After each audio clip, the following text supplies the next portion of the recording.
অন্ধকার রাস্তায় আমরা যখন একা হেঁটে যাই অথবা একা অন্ধকার ঘরে অনেক সময় আমরা অনুভব করি আমাকে হয়তো কেউ দেখছে। ঘরে একা নই, গা ছমছমে একটা ভাব, গায়ে যেন কাটা দেয়। তাহলে সত্যি কি ভূতের অস্তিত্ব রয়েছে, না এটা আমাদের ব্রেনের একটা শুধুই কল্পনা? যারা ভূত দেখেছে বলে দাবি করে অথবা ইন্টারনেটে যে সমস্ত ভিডিও ছবি রয়েছে সেগুলো কি সত্যি না বানানো?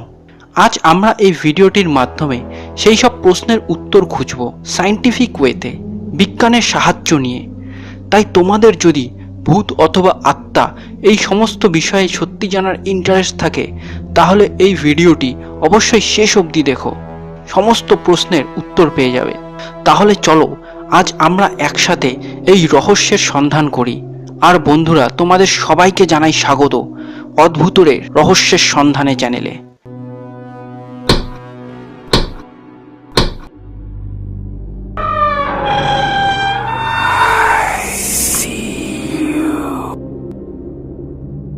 ভূত নিয়ে যারা গবেষণা ও খোঁজ করে তাদের প্যারানর্মাল ইনভেস্টিগেটর বলে। তাদের মতে ভূত রয়েছে। তারা বলে ভূত হলো মৃতলোকের সেই এনার্জি যা মৃত্যুর পরও রয়ে যায়, আর সেই এনার্জি কোনো কালো ছায়া অথবা অদ্ভুত শেপ বা আকৃতিতে পরিণত হয়। যারা ভূতে বিশ্বাস করে তাদের হিসাবে ভূত সেই সমস্ত মৃতলোকের আত্মা যাদের কোনো খুব গুরুত্বপূর্ণ কাজ অথবা ইচ্ছা পূরণ হয় না। মরে যাবার পর তারা তাদের সেই ইচ্ছা পূরণ করার জন্য একদম ছটপট করতে থাকে, এবং যতদিন তাদের সেই ইচ্ছা পূরণ না হচ্ছে ততদিন তারা মুক্তি পায় না। যেই সমস্ত জায়গার সাথে তাদের নিবিড় সম্পর্ক থাকে তাদের সাধারণত সেই সমস্ত জায়গায় দেখা যায়। এছাড়া কখনো কখনো তারা কোনো মানুষের শরীরেও প্রবেশ করে। এরকম অনেক ঘটনা আমরা শুনতে পাই। সেরকম সত্যি ঘটনার উপর অনেক হলিউড মুভিজ রয়েছে। তাদের মধ্যে অন্যতম হলো 2013 সালের কনজুরিং। এই সিনেমাটি সত্যি ঘটনার উপর বেস করে তৈরি করা হয়। এই সিনেমায় একটি দল দেখানো হয় যার নাম অ্যানাবেলা। তবে সিনেমার এবং বাস্তবের অ্যানাবেলার মধ্যে অনেক পার্থক্য রয়েছে। বাস্তবের অ্যানাবেলা এই রকম দেখতে, যা আজও একটা বন্ধ ঘরে আটকে রাখা হয়েছে। কাউকে সেটা দেখতে এবং ধরতে দেওয়া হয় না। এটাকে পৃথিবীর সবথেকে শাপিত পুতুল এবং সবথেকে হন্টেড জিনিসের মধ্যে ধরা হয়। যদি তোমরা চাও এই অ্যানাবেলা সম্পর্কে আমি ডিটেলসে ভিডিও বানাই তাহলে কমেন্ট করে জানাবে। তবে একটা প্রশ্ন, যারা ভূত দেখেছে তারা বেশিরভাগ রাতেই দেখেছে বলে দাবি করে। তাহলে ভূতের সাথে রাতের কি সম্পর্ক রয়েছে? তারা কি অন্ধকার ভালোবাসে? এটা সঠিক অ্যান্সার না। প্যারানর্মাল ইনভেস্টিগেটরদের মতে ভূতের সময় অর্থাৎ টাইম সম্পর্কে কোনো ধারণা থাকে না। রাত দিনের তুলনায় অনেক শান্ত থাকে। রাতে ইলেকট্রোম্যাগনেটিক ডিস্টারবেন্স কম থাকে। তাদের মতে ভূতেদের অস্তিত্ব বজায় রাখার জন্য এনার্জির দরকার পড়ে। দিনের বেলায় ইলেকট্রোম্যাগনেটিক ডিভাইস তাদের সেই এনার্জি নষ্ট করে দেয়, আর দিনের বেলায় সেই ইলেকট্রোম্যাগনেটিক ডিভাইস বেশি অ্যাক্টিভেট থাকায় সেই ডিস্টারবেন্স বেশি হয়। রাতে এই ডিস্টারবেন্স একদম কম থাকায় বেশিরভাগ ঘোস্ট সাইটিং তাই রাতের বেলায় হয়ে থাকে। তবে প্রশ্ন এখনও রয়েছে, এসব তো থিওরির কথা, এটার প্রুফ কি ভূত যে রয়েছে? বিখ্যাত বিজ্ঞানী আইনস্টাইন বলেছেন, energy never disappear from the universe, অর্থাৎ শক্তি এই বিশ্ব ব্রহ্মাণ্ডের মধ্যেই থাকে, কোথাও যায় না। অনেকে বলেছেন আইনস্টাইনের এই কথা প্রুফ করে মরার পর আত্মা কোথাও যায় না, এই পৃথিবীতেই থাকে। সায়েন্স অথবা থার্মোডাইনামিক বলে energy can not be created or destroyed, অর্থাৎ এনার্জিকে না তৈরি করা সম্ভব না তার বিনাশ সম্ভব, শুধু সম্ভব এক রূপ থেকে অন্য রূপে এনার্জির পরিবর্তন। মরার পর আমাদের শরীর ফিজিক্যালি কখনোই মরে না, এটা শুধু একটা ফর্ম বা রূপ থেকে অন্য রূপে পরিবর্তন ঘটে। মরার পর আমাদের সারাউন্ডিং তার শক্তি অ্যাবজর্ব করে নেয়। যেমন যদি কোনো মৃত ব্যক্তির বডি জঙ্গলে কবর দেওয়া হয় তাহলে তার বডি ডিকম্পোজ হয়ে মাটিতে মিশে যাবে, আর ওটাই পরে একটা গাছে পরিণত হবে এবং কোনো পশু সেই গাছটি খেয়ে এনার্জি পাবে। অর্থাৎ আমাদের শরীর এই পৃথিবী ছেড়ে কোথাও যায় না। এটা তো হলো আমাদের ফিজিক্যাল বডির কথা, কিন্তু আত্মার কি হয়? আত্মাও এক প্রকার এনার্জি, এবং বিজ্ঞানের মতে এনার্জির সৃষ্টি ও বিনাশ সম্ভব নয়, তাই আত্মারও বিনাশ সম্ভব নয়। তবে বলে রাখি, এটা একটা থিওরি, এর কোনো প্রুফ নেই। তবে এইবার আমি একটা সায়েন্টিফিক প্রুফের কথা বলবো। সায়েন্টিফিক এক্সপেরিমেন্ট যা 1907 সালে আমেরিকার ম্যাসাচুসেটস এর একজন ফিজিশিয়ান করেছিলেন।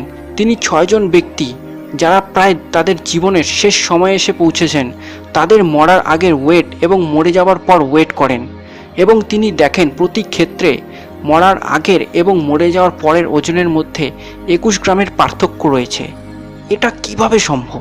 প্রতি ক্ষেত্রে 21 গ্রাম ওজন কমে যাচ্ছে মরে যাওয়ার পর। তিনি দাবি করেন আত্মা অথবা সোল রয়েছে এবং তার ওজন 21 গ্রাম। এই থিওরিটি 21 গ্রাম এক্সপেরিমেন্ট নামেও পপুলার হয়। তবে অনেকে বলেছেন মরার পর বিভিন্ন মেটাবলিজম প্রসেসের ফলে একটু ওজন কমে যায়, কিন্তু সবার ক্ষেত্রে 21 গ্রাম এটা সত্যি খুব রহস্যের।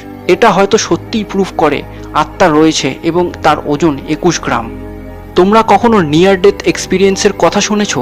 নিয়ার ডেথ এক্সপিরিয়েন্স হলো সবথেকে আজব এক্সপিরিয়েন্স কোনো মানুষের জীবনে। মরেও আবার ফিরে আসা হলো নিয়ার ডেথ এক্সপিরিয়েন্স। যারা এটা এক্সপিরিয়েন্স করেছেন তারা দাবি করেন তারা মরার পর একটা উজ্জ্বল আলো দেখেছেন এবং সামহাউ তারা ফিরে এসেছেন। ভারত, বাংলাদেশে এরকম হাজার হাজার কেস রয়েছে।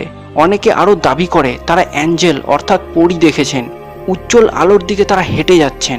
যারা আত্মাকে বিশ্বাস করে না তাদের মতে মরার আগের মুহূর্তে আমাদের ব্রেনের অ্যাক্টিভিটি বাড়তে থাকে, ফ্রিকোয়েন্সি অনেক বেড়ে যায় এবং তার ফলে হ্যালুসিনেশন বা ভ্রমের সৃষ্টি হয় এবং তাই তারা উজ্জ্বল আলো দেখে।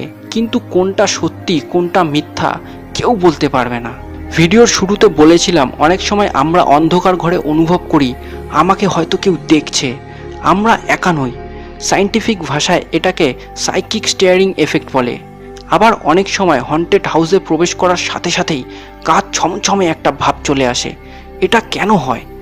প্যারানর্মাল ডিটেকটিভদের মতে যখন কেউ খুব বাজে ইমোশনাল এক্সপিরিয়েন্সের ফলে মারা যায় তখন তার আত্মা সেই ঘরের জিনিস যেমন ফার্নিচার, দেওয়াল, সিঁড়ি অথবা অন্যান্য বিভিন্ন জায়গায় ছড়িয়ে পড়ে।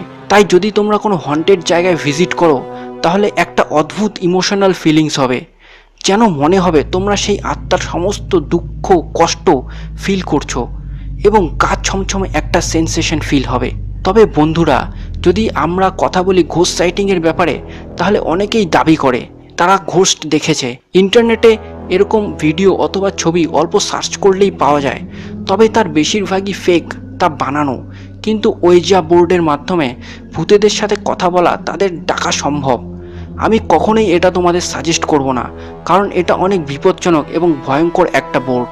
সো কনক্লুশন এটাই দাঁড়ায়, আমরা যদি সায়েন্সের লস দেখি, যেমন এনার্জি কখনো ধ্বংস হয় না, আত্মা ও ভূতও এক প্রকার এনার্জি, সেই হিসাবে ভূত রয়েছে। কিন্তু সায়েন্সের এক্সপ্লেনেশন যদি মানি তাহলে ভূত নেই।